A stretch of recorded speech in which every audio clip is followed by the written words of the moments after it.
অবশেষে ডায়মন্ড হারবারের প্রার্থী ঘোষণা করল বিজেপি। ডায়মন্ড হারবারের তৃণমূল কংগ্রেসের সাধারণ সম্পাদক অভিষেক বন্দ্যোপাধ্যায়ের বিরুদ্ধে প্রার্থী ঘোষণা বিজেপির তরফ থেকে প্রার্থী হলেন অভিজিৎ দাস। আপনাদের আরো একবার জানাবো, অবশেষে প্রার্থী ঘোষণা ডায়মন্ড হারবার কেন্দ্রের জন্য বিজেপির। অভিজিৎ দাসকে প্রার্থী করলো বিজেপি। আমাদের সঙ্গে আমাদের ডেপুটি এডিটর মৌপিয়া নন্দী রয়েছেন, সরাসরি ফোনে কথা বলে নেব তার সঙ্গে। মৌপিয়া, বিজেপি নাম ঘোষণা করলো তাদের প্রার্থীর অভিষেক বন্দ্যোপাধ্যায়ের বিরুদ্ধে, কিন্তু অনেকটা সময় পরে কি কি ফ্যাক্টর মাথায় রেখে এই নাম ঘোষণা হয়েছে, এখনো পর্যন্ত কি জানা যাচ্ছে? দেখো সৌমাদি, তো অনেকগুলো নাম ঘোরাফেরা করছিল। আমরা আগেও যেটা বলছিলাম যে তারই মধ্যে আমরা এর আগে জানিয়েছিলাম যে জোর দেওয়া হচ্ছে একদম ডায়মন্ড হারবারের মাটিকে চেনেন এরকম কোনো প্রার্থীর ওপর, এবং সেক্ষেত্রে অভিজিৎ দাস ওরফে ববির নাম সেটা ফোরফ্রন্টে ছিল। এছাড়াও আমরা দেখেছিলাম শঙ্কুদেব পণ্ডা থেকে শুরু করে কৌস্তব বাগচি বা প্রিয়াঙ্কা টিপদেওয়াল, এরকম অনেক নামই ঘোরাফেরা করছিল। এবং বারবারই যেটা প্রশ্ন উঠে আসছিল যে 41টি কেন্দ্রে প্রার্থী ঘোষণার পরও কেন ডায়মন্ড হারবার কেন্দ্র সেখানে এখনো পর্যন্ত প্রার্থী দিতে দেরি করছে বিজেপি। এই অবস্থায় দাঁড়িয়ে আজকে বিজেপির ডায়মন্ড হারবারের প্রার্থীর নাম সেটা প্রকাশিত হয়েছে, এবং অভিজিৎ দাস ওরফে ববি, অর্থাৎ আমরা যেটা বলেছিলাম যে ডায়মন্ড হারবারের ভূমিপুত্রের নামই এখানে ফোরফ্রন্টে আছে, কার্যত সেই নামেই শিলমোহর পড়লো। এবং অভিজিৎ দাস ওরফে ববি, যিনি এখানে 2014 সালেও প্রতিদ্বন্দ্বিতা করেছেন, অর্থাৎ নির্বাচনের যে মাটিটা সেটাও তিনি খুব ভালো করে চেনেন। এরকম একটা পরিস্থিতি আছে। দীর্ঘদিন তিনি ট্রেড ইউনিয়নের সঙ্গে যুক্ত। তার যে সংগঠনের যে কোয়ালিটি, সেই সংগঠনের কোয়ালিটির কথাও মাথায় রাখা হয়েছে এক্ষেত্রে। এবং এখানে দাঁড়িয়ে অভিজিৎ দাস ওরফে ববি তাতেই আস্থা রেখেছে বিজেপি। এখানে অনেকগুলো গুরুত্বপূর্ণ ফ্যাক্টর রয়েছে সৌমাদিত্য, কারণ আমরা জানি যে এবারের যে ডায়মন্ড হারবার কেন্দ্রের নির্বাচন সেটা চতুর্মুখী। একদিকে অভিষেক বন্দ্যোপাধ্যায়, তৃণমূল কংগ্রেসের সেকেন্ড ইন কমান্ড, ভারে নিঃসন্দেহে খুবই গুরুত্বপূর্ণ একটা নাম প্রার্থী হিসেবে, এবং সেখানে দাঁড়িয়ে বিরোধীদের কাছে, বিশেষ করে বিজেপির কাছে এটা প্রেস্টিজ ফাইট। কারণ বিজেপির তরফ থেকে বারংবার দুর্নীতি থেকে শুরু করে গণতন্ত্র লুট থেকে শুরু করে একাধিক বিষয়ে যার বিরুদ্ধে নিশানা করা হয় তিনি অভিষেক বন্দ্যোপাধ্যায়। সে কারণে অভিষেক বন্দ্যোপাধ্যায়ের কেন্দ্র সেটাকে আলাদা করে মাথায় রেখেছে বিজেপি। এবং যেখানে দাঁড়িয়ে এবার চতুর্মুখী লড়াই, কারণ আমরা জানি মজনুল লস্করকে প্রার্থী করা হয়েছে আইএসএফ এর পক্ষ থেকে, প্রতিকুর রহমান তিনি বাম কংগ্রেস জোটের তরফ থেকে প্রার্থী হয়েছেন। এবং এরকম একটা জায়গায় দাঁড়িয়ে যখন আমরা জানি যে ডায়মন্ড হারবার লোকসভা কেন্দ্র সেখানে প্রায় 44% কাছাকাছি সংখ্যালঘু ভোটার রয়েছেন, সেই জায়গায় দাঁড়িয়ে ভোট কাটাকাটির অঙ্ক সেটা কতটা বিজেপি নিজেদের ঝুলিতে নিতে পারে, আদৌ ভোট কাটাকাটি সেই পরিস্থিতিটা তৈরি হয় কিনা, নাকি সংখ্যালঘু ভোটারদের যে সমর্থন সেটাকে অভিষেক বন্দ্যোপাধ্যায় নিজের দিকে রাখতে পারেন, তৃণমূল কংগ্রেস নিজের দিকে রাখতে পারে। যদি ভোট কাটাকাটির অঙ্কে সেখানে কোনো রকম ব্যতিক্রম হয় তাহলে তার কতটা ডিভিডেন্ড সেটা বিজেপি তাদের ঝুলিতে ঢুকতে পারে। এরকম অনেকগুলো ইকুয়েশন এবার রয়েছে ডায়মন্ড হারবার ডায়মন্ড হারবার লোকসভা কেন্দ্রে। এবং ডায়মন্ড হারবার লোকসভা কেন্দ্রের নির্বাচন নিঃসন্দেহে খুবই গুরুত্বপূর্ণ একটা জায়গা করে নিল। মৌপিয়া, আরো একটি বিষয় যেটা হচ্ছে যে চতুর্মুখী লড়াই যেখানে বলছো তুমি, এবং একই সঙ্গে কিছুক্ষণ আগে তুমি যে প্রার্থী অভিজিৎ দাস তার সঙ্গেও কথা হচ্ছিল তোমার, এবং যথেষ্ট কনফিডেন্স শোনাচ্ছিল তাকে। বেশ কিছু বিষয় তিনি বলছিলেন এবং বলছিলেন যে যদি ঠিকঠাক ভোট হয় তাহলে অবশ্যই অভিষেক বন্দ্যোপাধ্যায়কে বেগ দিতে পারবেন তিনি। হ্যাঁ, প্রশ্নটা কি সৌমাদিত্য? যেটা জানতে চাইবো যে অনেকটাই কনফিডেন্ট শোনালো এই অভিজিৎ দাস ববি, কি কি কথা উঠে এলো তার সঙ্গে একটুখানি জানতে চাইবো তোমার কাছ থেকে। আমরা যদি তার বক্তব্যটা শুনে নিই, তার ফোন-ইনটা যদি আমরা শুনে নিই সৌমাদিত্য, আমার মনে হয় সেটা ভালো হবে। আমরা অবশ্যই সেটা শোনাবো আমাদের দর্শকদের। ধন্যবাদ তোমাকে। আপাতত আমরা কথা বলছিলাম মৌপিয়া নন্দী, আমাদের সঙ্গে ছিলেন আমাদের ডেপুটি এডিটর। অবশেষে অভিষেকের বিরুদ্ধে প্রার্থী ঘোষণা বিজেপির। ডায়মন্ড হারবারে বিজেপির প্রার্থী ঘোষণা গেরুয়া শিবিরের। অভিষেক বন্দ্যোপাধ্যায়ের বিরুদ্ধে বিজেপি প্রার্থী অভিজিৎ দাস ববি।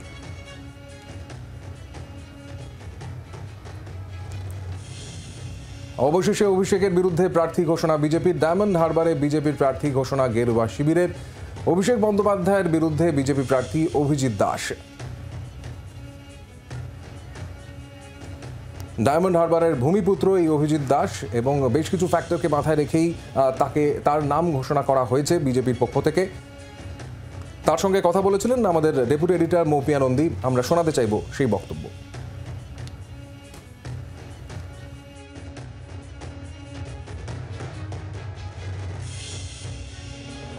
অভিজিৎ বাবু, মৌপিয়া আপনার সঙ্গে কথা বলছি, জি 24 ঘন্টায় আপনাকে স্বাগত। অভিজিৎ বাবু, সত্য আপনার নাম প্রার্থী তালিকায় চূড়ান্ত হয়েছে এবং সেটা আমরাই জি 24 ঘন্টায় প্রথম ব্রেক করেছি।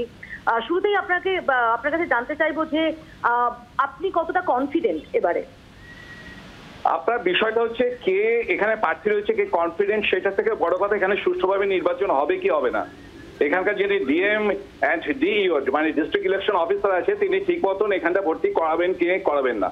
কারণ এখানটায় এই যে প্রশাসন দিয়ে আপনার পঞ্চায়েত ভোটটা হয়েছে, এখানে তো গতবার 2018-এ কাউকে নমিনেশনই করতে দেয়নি। এবারে নমিনেশন কোনো কোনো জায়গায় করা সত্ত্বেও গুনতে দেয়নি। তো এ থেকে যে অবধি সবই রয়েছে, এখানটা তো আর আপনার সিইও এখানে এসে তো নির্বাচনটা করাবে না। আর এই পুলিশই রয়েছে, হ্যাঁ আইওয়াস করানোর জন্য কয়েকজন পুলিশ অফিসারকে ট্রান্সফার করানো হয়েছে, কিন্তু এখানে তৃণমূল অফিস থেকে যে লিস্ট দেওয়া হয়েছে সেই সব অফিসারদেরকে নিয়ে আসা হয়েছে। তবে যদি সুষ্ঠুভাবে নির্বাচন হয়, অভিষেকের এখানে জামানত জব্দ হবে, এ ব্যাপারে আমি নিশ্চিত। আমার প্রশ্ন আপনার কাছে যে আপনার কি মনে হয় যে কোন জায়গাটা আপনার জোরের জায়গাটা কোথায়? আপনি ডায়মন্ড হারবারের ছেলে, এর আগে আপনি প্রতিদ্বন্দ্বিতা করেছেন, সে কারণে 2014-এ আমি অভিষেক ব্যানার্জির এগেইনস্টে প্রার্থী ছিলাম।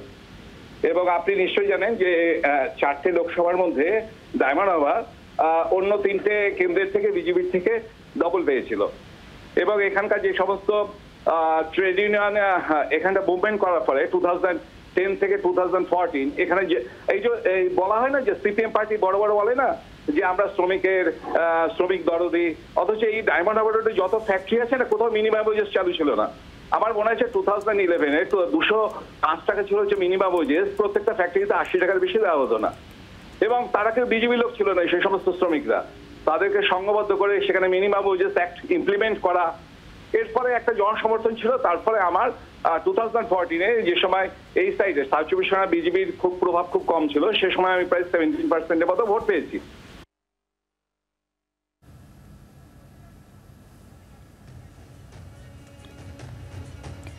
অবশেষে অভিষেকের বিরুদ্ধে প্রার্থী ঘোষণা বিজেপির। ডায়মন্ড হারবারে বিজেপির প্রার্থী ঘোষণা গেরুয়া শিবিরের। অভিষেক বন্দ্যোপাধ্যায়ের বিরুদ্ধে বিজেপি প্রার্থী অভিজিৎ দাস।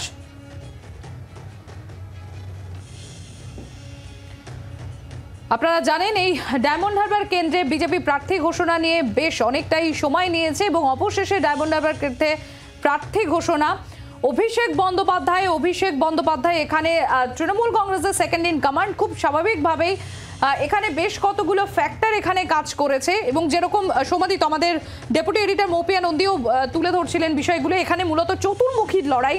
সেক্ষেত্রে অনেক ভাবনা চিন্তার পর এখানে প্রার্থী ঘোষণা করা হয়েছে বিজেপির তরফ থেকে। এবং আপনাদের জানিয়ে রাখি এই অভিজিৎ দাস এর আগে 2014 সালে এই কেন্দ্র থেকেই লড়েছিলেন অভিষেক বন্দ্যোপাধ্যায়ের বিরুদ্ধে।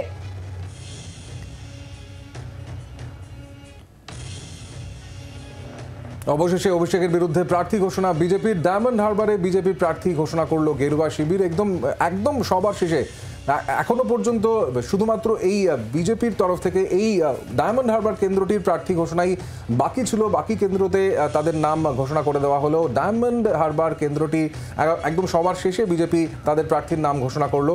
এবং যে নাম সামনে আসছে আপনাদের আরও একবার জানিয়ে রাখবো, ডায়মন্ড হারবারে বিজেপির প্রার্থী অভিজিৎ দাস ববি। এবং 2014 সালে অভিষেক বন্দ্যোপাধ্যায়ের বিরুদ্ধে ইনি ছিলেন বিজেপির প্রার্থী এবং এবারও 2024-এর ভোটেও কিন্তু তাকেই বাজি রেখেছে বিজেপি।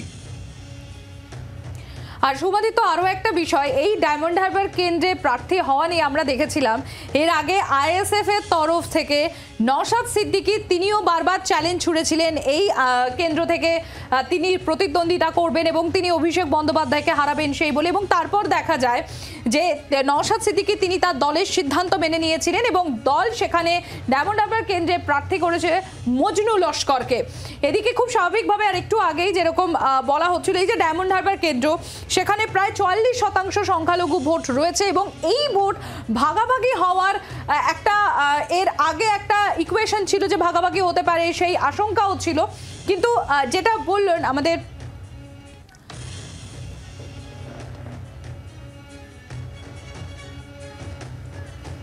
রাজ্য বিজেপি সভাপতি সুকান্ত মজুমদার রয়েছেন আমাদের সঙ্গে। সুকান্ত বাবু, আজকে ডায়মন্ড হারবার কেন্দ্রে আপনাদের দল প্রার্থী ঘোষণা করেছে এবং সেখান থেকে প্রার্থী করেছেন আপনারা অভিজিৎ দাসকে। কি ভেবে কোন কোন ফ্যাক্টরগুলো এখানে কাজ করেছে সুকান্ত বাবু এনাকে প্রার্থী করার বিরুদ্ধে বিষয়? দেখুন, প্রথম কথা হচ্ছে অভিজিৎ দাস বাবু আমাদের ওই জেলার প্রাক্তন সভাপতি এবং এর আগে ওনাকে ওনার উপরে হামলাও হয়েছিল এবং উনি ওনার পা ভেঙে দেওয়া হয় অভিষেক ব্যানার্জির গুন্ডা বাহিনী দ্বারা এবং স্থানীয় মানুষ স্বাভাবিকভাবে স্থানীয় মানুষের উপর আমরা ভরসা করেছি, অর্থাৎ একজন স্থানীয় ব্যক্তি যাকে ভূমিপুত্র বলা হয়। আমরা আশা করছি এই ভূমিপুত্রের মাধ্যমে ডায়মন্ড হারবার সঠিক পথের দিকে এগোবে। সুকান্তবাবু, 2014-তে এই ডায়মন্ড হারবার কেন্দ্র থেকে অভিজিৎ দাসই প্রার্থী হয়েছিলেন অভিষেক বন্দ্যোপাধ্যায়ের বিরুদ্ধে। কোথাও কি এই পূর্ব অভিজ্ঞতাটা এবারে কাজে লাগতে পারে? সেখান থেকেও কিছু শিক্ষা নিয়ে। অবশ্যই 14-তে তো আমরা খুব কম্পিটিশনে ছিলাম, আমরা বহু ভোট পেয়েছি এই অভিজিৎ দাস সেই আমলের হিসেবে। তো সেই জন্য আমরা পার্টির তরফ থেকে সিদ্ধান্ত নেওয়া হয়েছে যে অভিজিৎ দাস দাঁড়ালে পরে কমসে কম তার যে অভিজ্ঞতা আছে পুরো এলাকাটা সে চেনে এবং সে লড়াই দিতে পারবে চোখে চোখে। সুকান্তবাবু, এখানে আরো একটা বিষয় আছে, এই যে ডায়মন্ড হারবার কেন্দ্র, সেখানে প্রায় 44% মতো সংখ্যালঘু ভোট সেখানে রয়েছে, ভোট ব্যাংক রয়েছে। আইএসএফ প্রার্থী দেওয়াতে সেখানে একটা প্রশ্ন বারবার উঠে আসছিল, তাহলে কি সংখ্যালঘু ভোট ভাগাভাগি হতে পারে? এই ধরনের ফ্যাক্টরগুলো যখন কাজ করে তখন কি কোথাও বিজেপি তার ভোট ব্যাংক আরো সেখানে বাড়াতে পারে? আপনি কি আশা করেন? দেখুন, আমার মনে হয় এবার খুব ভালো জায়গায় আমাদের ডায়মন্ড হারবার যে কেন্দ্র সেই কেন্দ্র আছে এবং সেখানে যদি সব বিষয় আমি স্বাভাবিকভাবে চ্যানেলে বলতে পারবো না, যদি সব ঠিকঠাক চলে তাহলে অবশ্যই এখানে ভারতীয় জনতা পার্টি পজিটিভ রেজাল্ট করবে। অনেক ধন্যবাদ সুকান্তবাবু। সুকান্ত মজুমদার রাজ্য বিজেপি সভাপতির সঙ্গে আমাদের কথা হচ্ছিল এবং আমরা শুনলাম তার বক্তব্য। তিনি বলছেন যে অবশ্যই এখানে ভালো ফল করবে বিজেপি। একদম সবার শেষে এই ডায়মন্ড হারবার কেন্দ্রেই প্রার্থীর নাম ঘোষণা করা হলো। আজকে এই নাম ঘোষণা করেছে প্রথম ব্রেক জি 24 ঘন্টা 11:20-তে। অবশেষে অভিষেকের বিরুদ্ধে প্রার্থী ঘোষণা বিজেপির। ডায়মন্ড হারবারে বিজেপি প্রার্থী হচ্ছেন অভিষেক বন্দ্যোপাধ্যায়ের বিরুদ্ধে অভিজিৎ দাস।